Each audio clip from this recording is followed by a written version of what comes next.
Welcome to Proclaiming Justice, a podcast from PJTN that focuses the light of truth on vital issues in today's headlines that impact every American. I'm your host, Laurie Cardoza-Moore, founder and president of Proclaiming Justice to the Nations, and I'm here to educate, motivate, and activate you to action. I want to arm you with the truth and the facts you'll need to fight and preserve our constitutional republic and uphold the Judeo-Christian values our nation was founded upon. Now seeing the barbaric, inhumane way that Hamas acts, now do you believe us?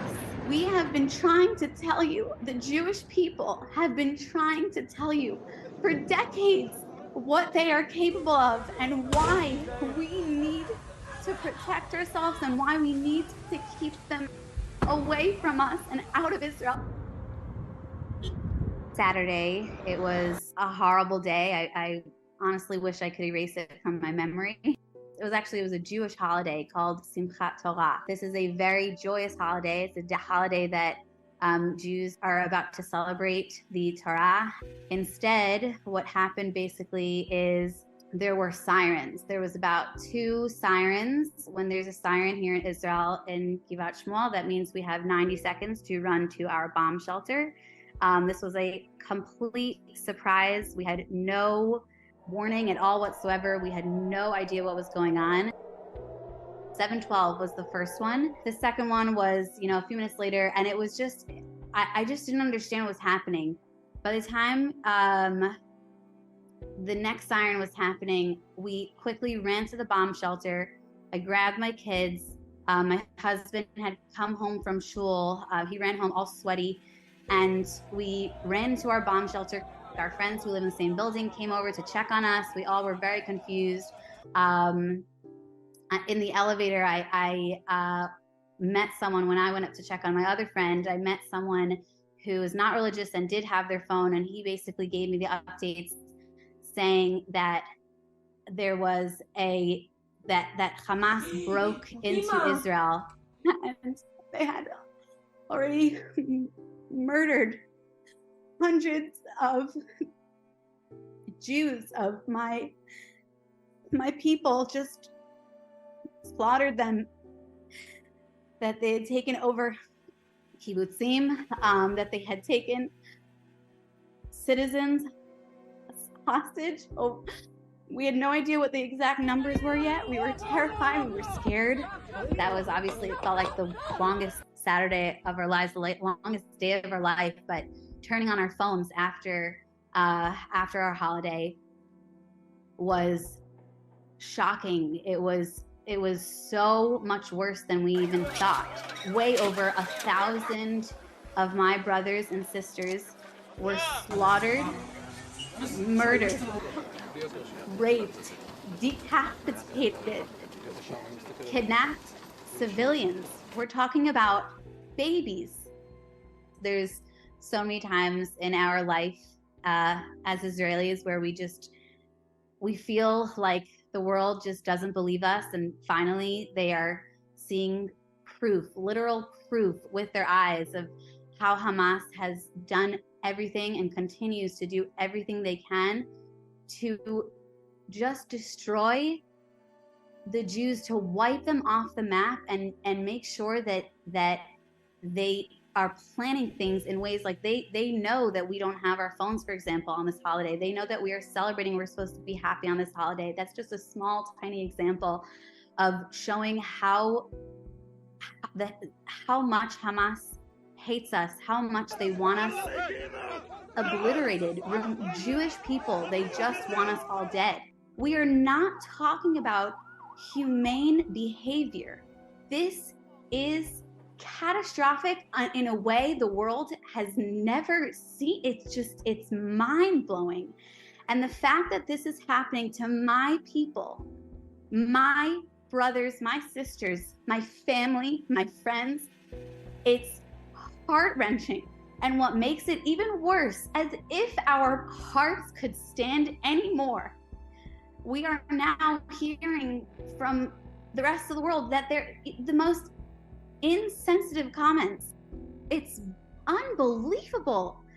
And we are in shock. It's just over and over we are trying to explain to people. Israel has to defend itself. To know that people are supporting Israel, it means you're supporting humanity. If you support Hamas, you are supporting inhumane destruction. It's really plain and simple.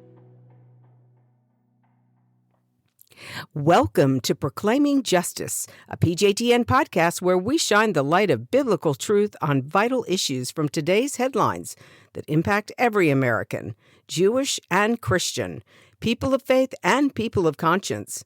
I'm your host, Laurie Cardoza-Moore. If you missed the last episode of this podcast, you will find it and our previous podcast lineup on our website at pjtn.org, as well as all the other platforms you use to access your favorite podcasts. On this week's podcast, I have invited PJTN's academic advisor, Dr. Sandra Alfonsi, back to the show. We are going to discuss the indoctrination of America's children in the classroom. I also want to remind you that it's important for you to listen and share this and all of our previous podcasts with your family and friends so that they can become more informed about this and other related issues that threaten our republic and the state of Israel. So please remember to like and share. Dr. Alfonsi, welcome back to PJTN's Proclaiming Justice podcast. Laurie, it's my pleasure to be here. Thank you for inviting me. Absolutely. First and foremost, before we get started, we want to know, as we're taping this interview, this podcast, Israel is in a state of war, and the world now knows and sees the evil of Hamas. We know that they came in, they invaded Israel, and now Israel is fighting for her life. In fact, we're waiting for Israel, the IDF, to actually go into Gaza, into the northern territory of Gaza. And so many people, I believe millions of people in Gaza, are now trying to evacuate. And unfortunately, a lot of them are being denied access to leave. So, Dr. Alfonsi, can you give us just a brief update on how you are? How are things? You're located in the heart of Israel, the city of Jerusalem. Tell us how things are. Please give us an update.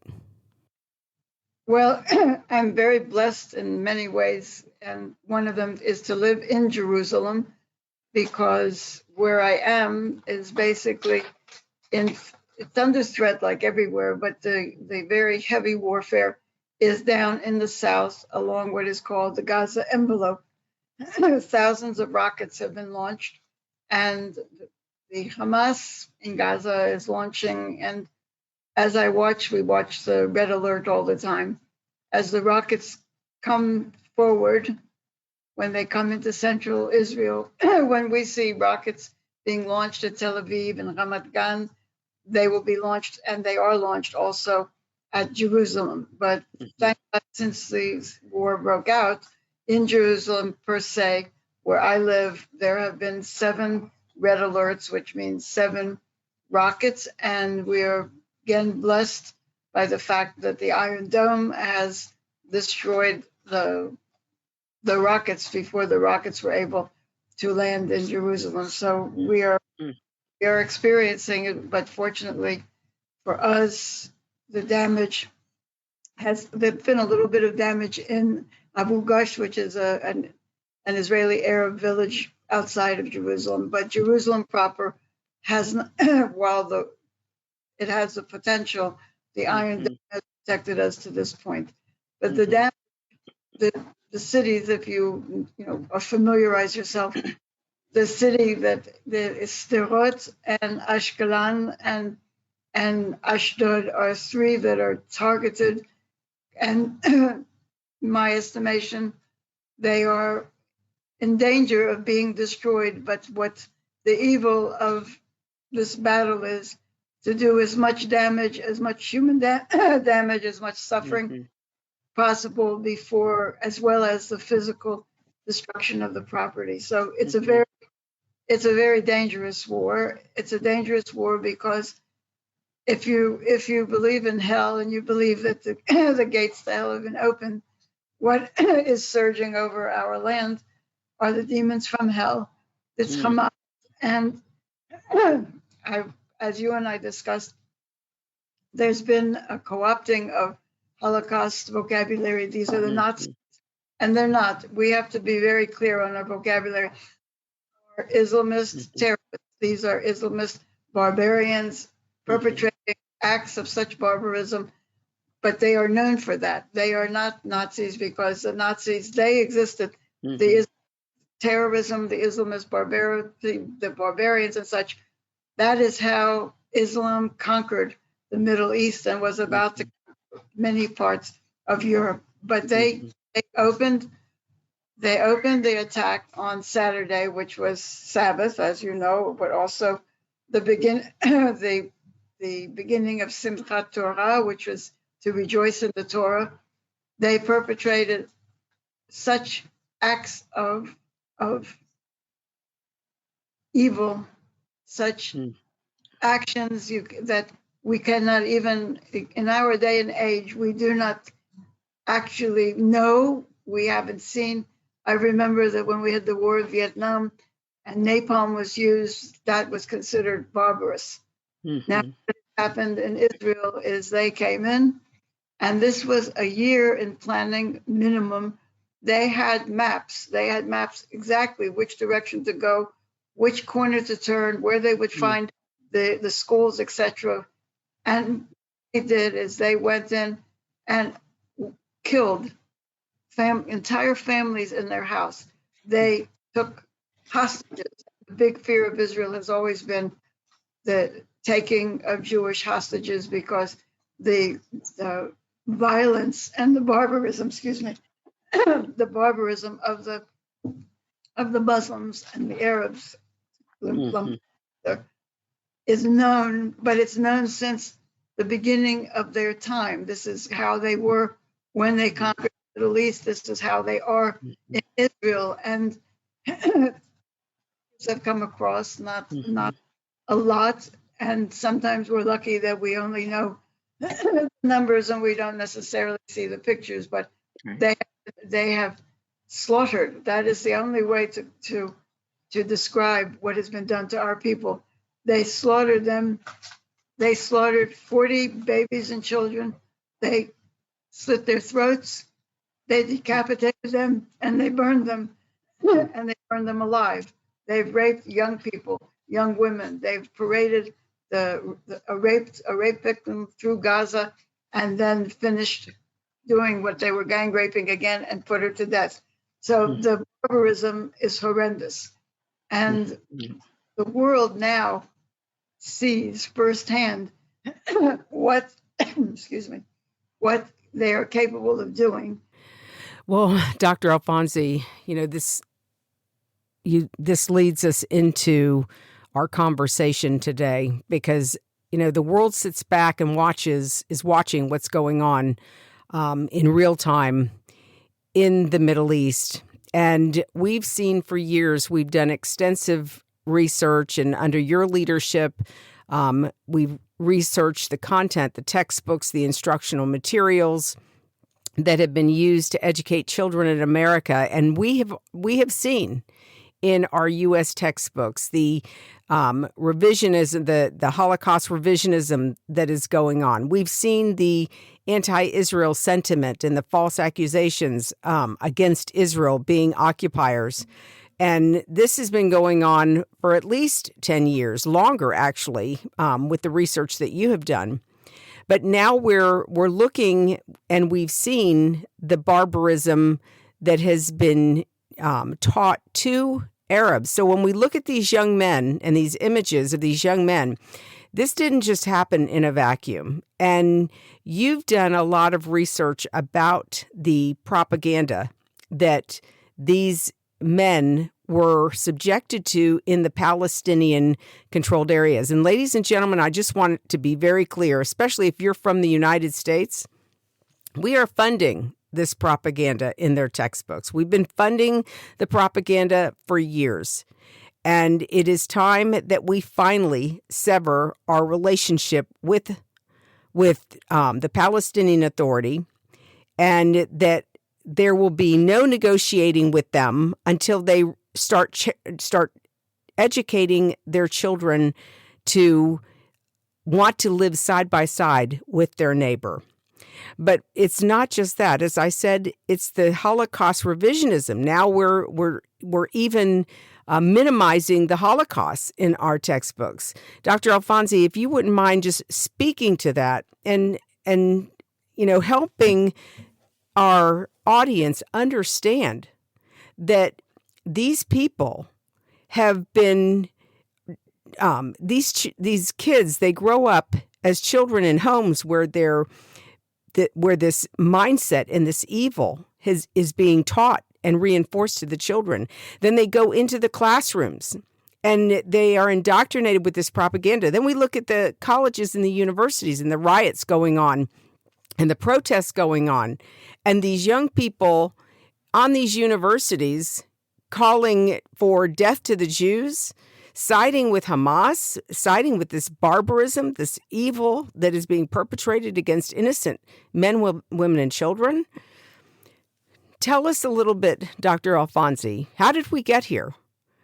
What are we witnessing now? And can we in the United States, not just in the United States, but every Western country, this propaganda is being peddled through textbooks, through curriculum?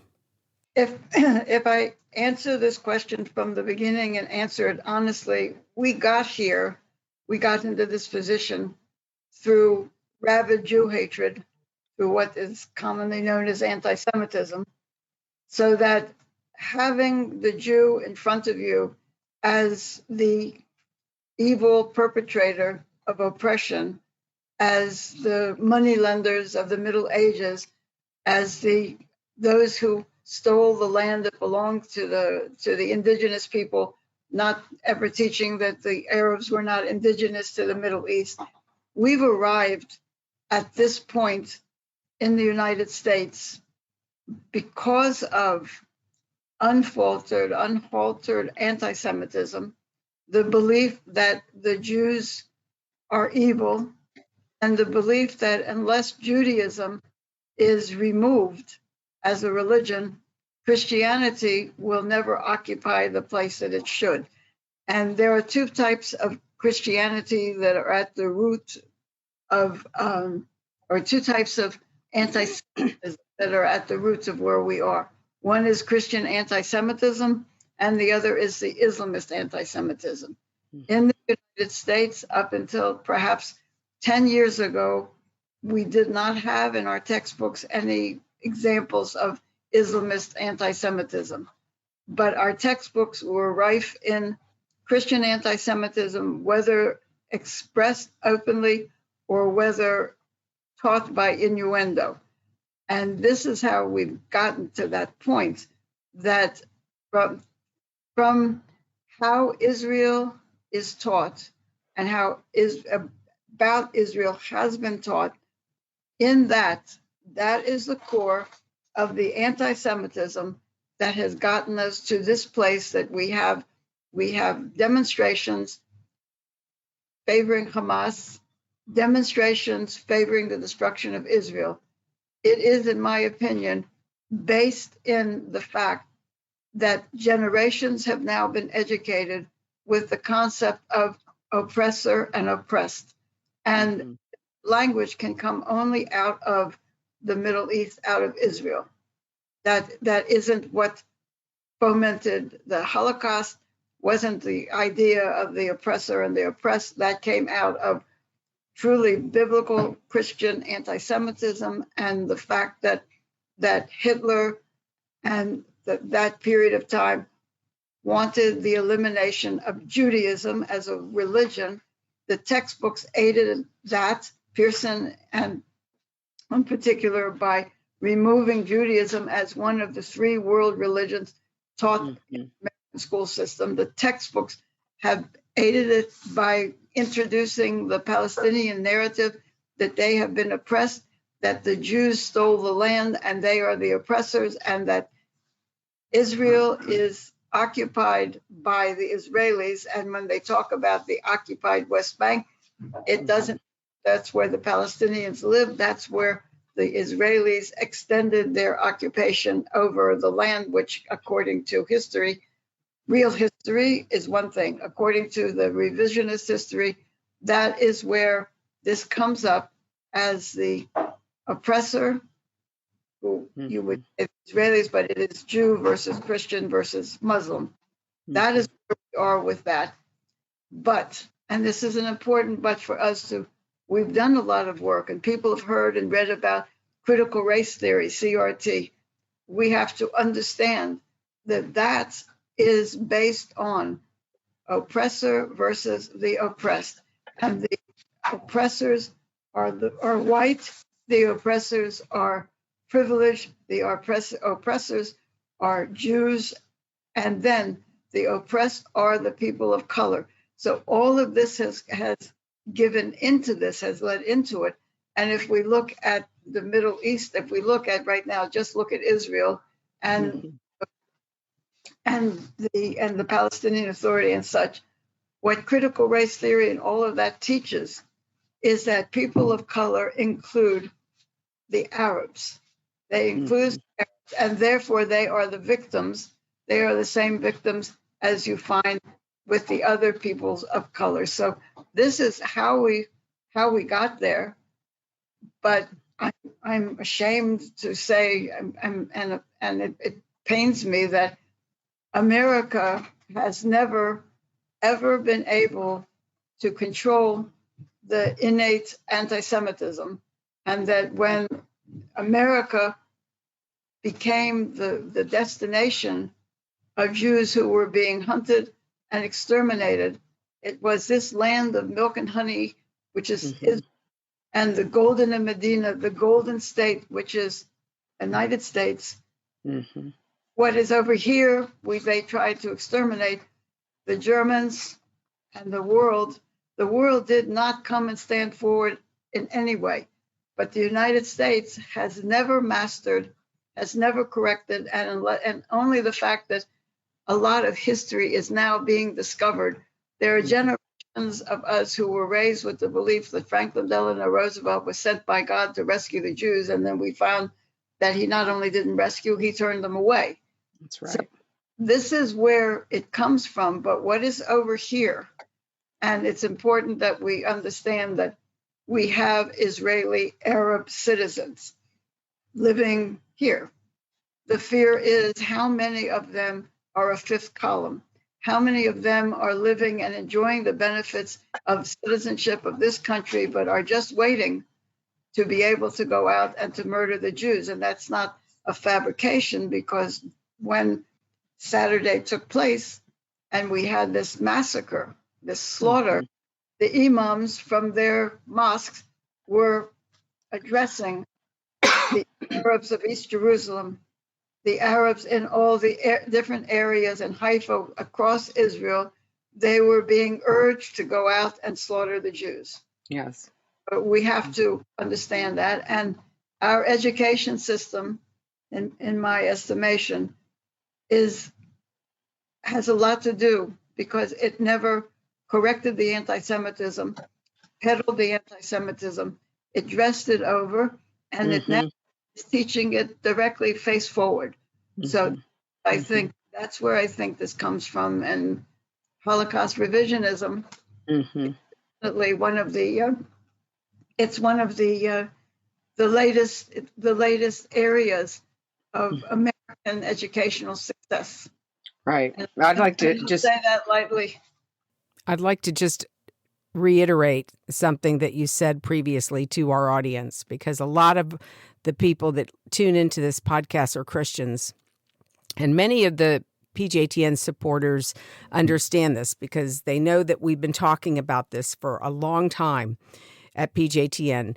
But ladies and gentlemen, the anti-Semitism that comes from Christianity is 2,000 years old, and it goes all the way back to the time of Christ. And unless Christians understand and read their Bible and are taught from the Hebraic perspective, they will buy into this propaganda against the Jews.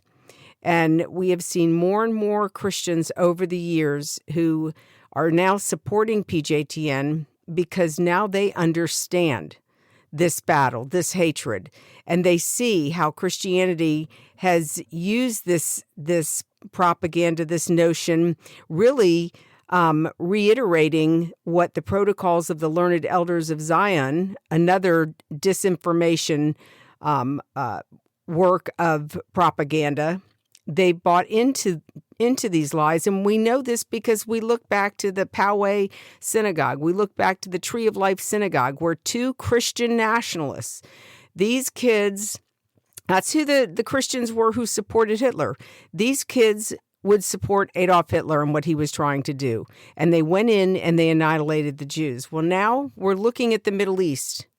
And if we don't know our Bibles, ladies and gentlemen, if we don't know that God made an everlasting covenant, an eternal covenant with Israel, that he would be their God, he would make them like the stars of the heavens and the sands on the seashore, and all the land that is being fought over is theirs. It will be theirs forever. And so this is why we have to challenge this. But this is still going on in classrooms. And Dr. Alfonsi, you have been doing research as of late because many parents are pulling their kids out of the public school system only to put them into private Christian schools, Catholic schools, Jewish day schools, and you're finding a very dangerous trend. Tell our audience about what you have seen in the curriculum in these private schools. Basically, we have to understand one thing.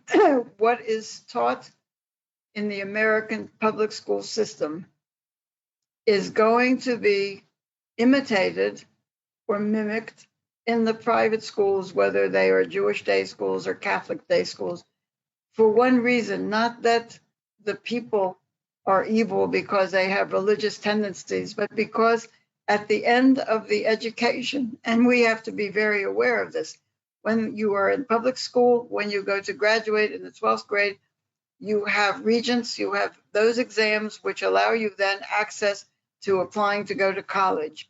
The same system, be it a private school, be it a Jewish day school, K through 12, be it a Catholic school, K through 12, the entire system is fed on the same belief. The difference is the quote unquote separation of church and state in the private schools. The English school, the subjects have to match exactly what is taught in the public school system. The difference is that the religious education is also part of that. And that when these young people finish the 12th grade, they too have the equivalents of the state boards, they have the equivalents of the Regents of New York, in order that they will be able then to apply to colleges and then go on if they want to university. So there it is found in there. The problem, the one word that we have to come to terms with is the word wokeism. If the government has gone woke and the law departments, all of this is covered by wokeism, which is contained in CRT, critical race theory. It's contained in, DEI, which is diversity, equity, and inclusion. It's included in SEL, which is I forgot the first words. The social, what is the first word, Laurie? DEI? Social emotional. Okay, yeah, social emotional learning. Social SEL. emotional learning. Mm-hmm. All of these three put together, the CRT, DEI, and SEL, they are part of the woke ideology. Mm-hmm. Therefore, that is what, if you find it in the day schools, in public schools, you find them in day schools. And the day schools are as permeated with wokeism as is the public school system by necessity. This is a strange way to word it, but by necessity, if those young people that go to the private schools or to become part of the society when they graduate, they must and this is by the words of the school system, be indoctrinated with the same ideology as those of the public school system, or else law schools are close to them, the medical schools are close to them, the quotas are there. So it's by necessity. When you say woke, if we want to find a word that sounds nice until we understand what it means now, it must be pluralistic. Now, the original word for pluralistic meant to be inclusive with the differences, according to the socioeconomic level. That was what pluralistic meant. If you have, let's take public school system is one thing, and the Jewish day schools, the Catholic day schools, the socioeconomic level was dealt with scholarships and such. Pluralistic had a nice name. It had a meaning. But now what it is completely different. And that's what we find, that the Jewish day schools have gone woke. Now, people say to me, and I'm saying this quite honestly, what are you worried about it? We have the Orthodox Jewish day schools. They're the ones that are teaching Judaism. They're the ones that are teaching centrality of Israel. Who cares about the rest?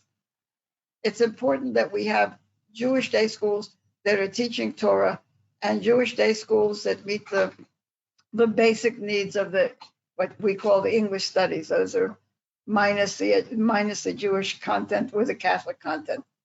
Well, the problem with this is, and all of you in PJTN must understand, that for us to rebuild not only the education system in America, but for us to rebuild the society, for us to rebuild America and bring back what was given to us by the founding fathers, which was given to us by our Constitution, right, must be removed from this, is the race and the racism CRT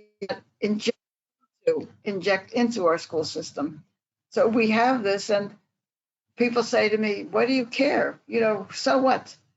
You have all these Orthodox day schools, and rabbis that I've met with said, oh, this wokeism, that's not what we have. We're Orthodox Jewish, we support Israel and that.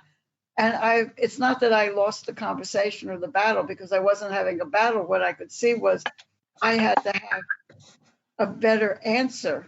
Mm-hmm. And my answer to you and PJTN, and my answer to others, is that why it matters critically is that one thing that CRT, and I take CRT, and we have Black Lives Matter, we have all these movements, but one thing that they do not teach loyalty to the United States. Mm-hmm. They teach anti-Americanism, just like they teach antisemitism, just like they teach anti-Israelism. Mm-hmm. So you are dealing with a curriculum based on critical race theory. You are teaching, whether that child is sitting in a private school that is religious background, Jewish or Catholic or Christian, or in the public school system, mm-hmm, teaching that America is racist and that that the people are racist, systemic racism controls America, mm-hmm, and you're teaching all of that. And it becomes then our responsibility to know that because you think you're running a Jewish day school and you're teaching the Mosaic values, and you think you're running a Catholic school system and you're teaching the morality and the ethics of Catholicism, you have to look very carefully, because you're not. You're not. You're doing something. You are teaching that the United States is racist. You are teaching that the United States is a slave nation. You are teaching that whites have privilege, the white privilege. You are teaching everything in reverse and with imbalance, that the whites are the oppressors, mm-hmm, and to be careful that it's inclusive, because you have something diversity, equity, mm-hmm, and Now, how do you do that? You have to make sure that by inclusiveness and inclusion, you have not just the word Black, because a lot of this was Black Lives Matter, but in order to take over and engulf the education system, you have to make it, the vocabulary you have to make inclusive. So what we come up with in the Jewish day schools and in the Catholic day schools, which we already had in the public CRT, you have suddenly, this isn't a question of Black. This is not versus white, although it really is, but it's not. Linguistically, they came up with perfect people of color. So now we have this new type of person, and they're called POCs, people of color. What does that do? It gives you every hue of anything that's not white. It gives you red. It gives you the yellow skin. It gives you everything. It gives you the light skin, the dark skin.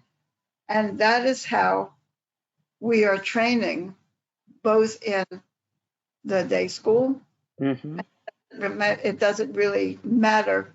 And when I say it doesn't matter, we can speak of the same thing and proclaiming justice to the nations, and because it is dealing with supporting, fighting for the end of global anti-Semitism and basic the support of the state of Israel.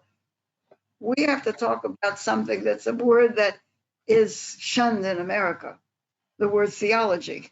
That is a critical word, but people who do not understand the Constitution said, oh, separation of church and state, you can't mention Bible, you can't do this, you can't do that. Word like theology. So we have to go now to the Jewish day schools and the Christian day schools and look at what happens. CRT undermines. It undermines and it corrupts the theology, now, what's a nice word if people are afraid of the word theology? Religious tenets, the religious beliefs. That's correct. It undermines, and then it corrupts the theology of Judaism and of Christianity. What is of maximum importance is that it does not matter on the denomination. In other words, Orthodox Judaism, Conservative Judaism, Reform Judaism, and all the other isms that come in, and Catholicism, Methodism, Presbyterianism, none of the denominations matter. It's the religious tenets upon which the religions are based and which the day schools are supposed to maintain. And why?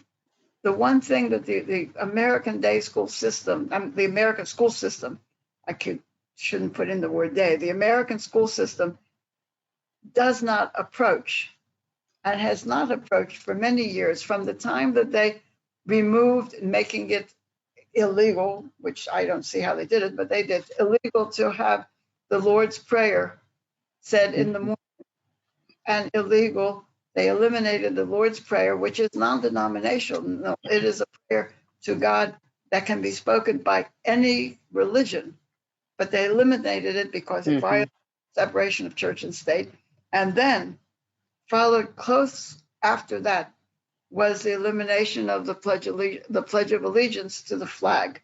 Right. Now, if you look at those two things, what the Jewish day schools and the Christian day schools tried to hold on to were the religious tenets that built the children's morals and ethics, because those two words are not used in the public school system.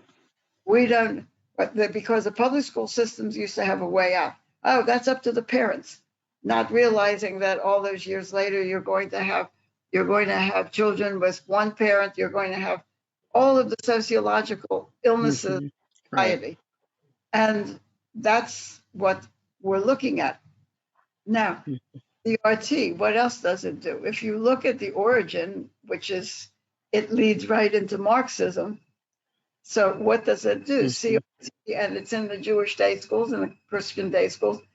It undermines the basic beliefs in God, because Marxism is godless. Therefore, where you had Hashem and God in the Jewish day schools, and you had Jesus and all the disciples, but Jesus, you have that you can't remove it, but you can revise it. And it becomes the beliefs are undermined. What comes out, what we face, and what Laurie, what you and I have faced, is the question that religion has become not religion with the basic tenets of the religion. It's issues of social justice. That's all it is. It's social justice. Yeah. And so now what I have found, and which I think it's very difficult to speak about, but it's what I found, the Jewish day schools.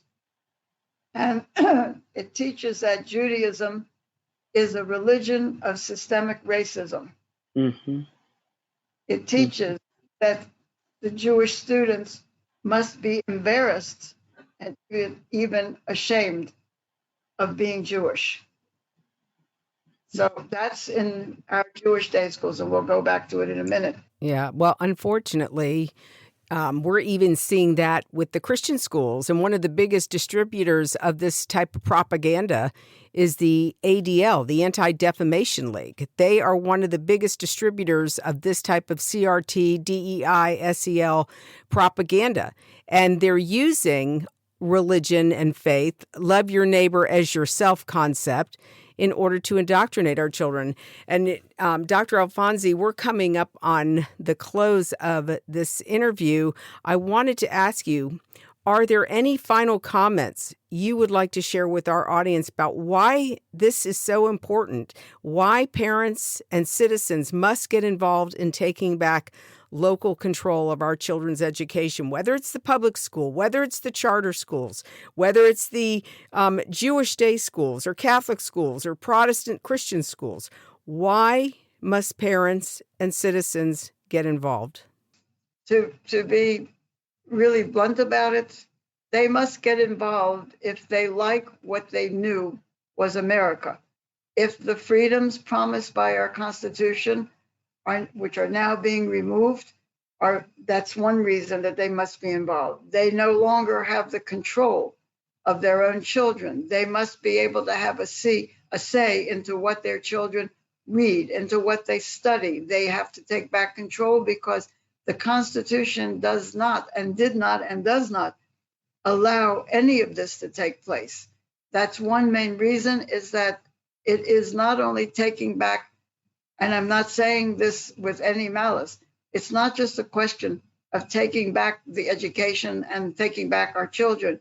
It is the only way that if we take back our children, we will take back control of our country, and we will be able to make sure that no matter what is done, we have the next generation who know the history of America, who know the history of the Constitution, who know the history of what America stood for and stands for, who are taught the mistakes that America made in the past and are taught at the same time the steps that America has taken to correct them.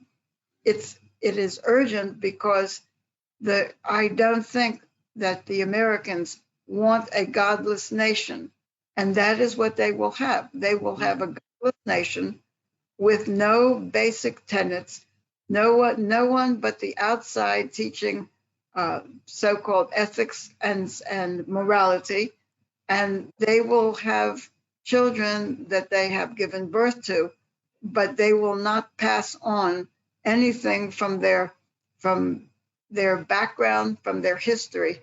And to me, most important is that we understand a fight for our child and for children is a fight for the next generation. And it's that this America that we have now must be handed over to a generation that knows the Constitution, that knows the difference between right and wrong, that knows, understands the evil of anti-Semitism, that knows and understands the evil of anti-Israelism, and understands above all that America was and must remain a constitutional republic. And I think that whether that's in the public school system or it's in the religious school system, that is why my answer to the American Jews who quote, "Oh, don't worry, we have the Orthodox," I worry because these are the same people who say to me, and excuse the little bit of vulgarity, what in the hell happened to the damn Jews? Well, they're not damn Jews. They are Jews that have been educated under CRT, under DEI, and that they are being force-fed Marxism in Jewish day schools, taught not to love America, taught not to love Israel, and taught that they are without morals and ethics except given to them by a Marxist leadership. That's why I think it's important. Well, Dr. Alfonsi, that concludes our time for this interview. We're going to definitely have you back on the program. This is so enlightening. And in light of what we're seeing happening around the world, ladies and gentlemen, especially what's happening in Israel right now, we have got to properly educate our children. They have to understand why is the relationship between America and Israel unique, why it's worth defending, why it's important. And so I hope you all found this program informative and enlightening. This is a conversation that must happen. We're going to post this podcast on our website and all of our podcast platforms so that you can share with your family and friends. As PJTN Watchmen, you all know we have a biblical mandate to stand against the ungodly rising Marxist threat that is destroying this nation and other Western nations, threatening our Judeo-Christian values and promoting anti-Semitism. We cannot remain silent. God warned the prophet Ezekiel about the responsibility of the watchman. And ladies and gentlemen, the watchman is responsible when he sees the enemy advancing. He is responsible to alert the inhabitants of the city. That way, they will not be caught off guard. And we, as watchmen, must sound the alarm. We must educate our local citizens, our friends, our neighbors, our family members about what is happening. And then, if we do that, then God will not hold us responsible when judgment comes. But if we see the enemy advancing and we do not speak up, we don't challenge the status quo, we don't challenge the powers that be, God is going to hold us responsible for what we didn't do. As a watchman with PJTN, you can sound the alarm and warn others just by simply sharing this podcast with your family and friends. So please share and like the podcast to help sound the alarm in your community. Dietrich Bonhoeffer reminded us that silence in the face of evil is itself evil. God will not hold us guiltless. Not to speak is to speak. Not to act is to act. Don't forget to join us for next week's podcast as we continue this conversation about combating the rise of anti-Semitism and taking back local control of our communities and our children's education. I want to also remind you that if you have not signed up to become a PJTN Watchman, you can help support this mission through our award-winning documentaries and Focus on Israel programs, as well as more programs just like this one for just $20 a month. So go to our website at pjtn.org to watch our programs and listen to our past podcasts. Then remember, like and share. It's with your generous monthly donation that you can ensure that PJTN remains on the front lines and in the headlines, but we cannot do it without your faithful prayers and financial support. I hope that you will prayerfully consider supporting our mission as we educate to activate Jews, Christians, and all people of conscience to stand on the front lines of this all-encompassing war. God bless you, and thank you for all you do on behalf of our Jewish brethren, the State of Israel, and these United States. Thank you again for joining me on this edition of Proclaiming Justice. Please share this podcast with your family and friends.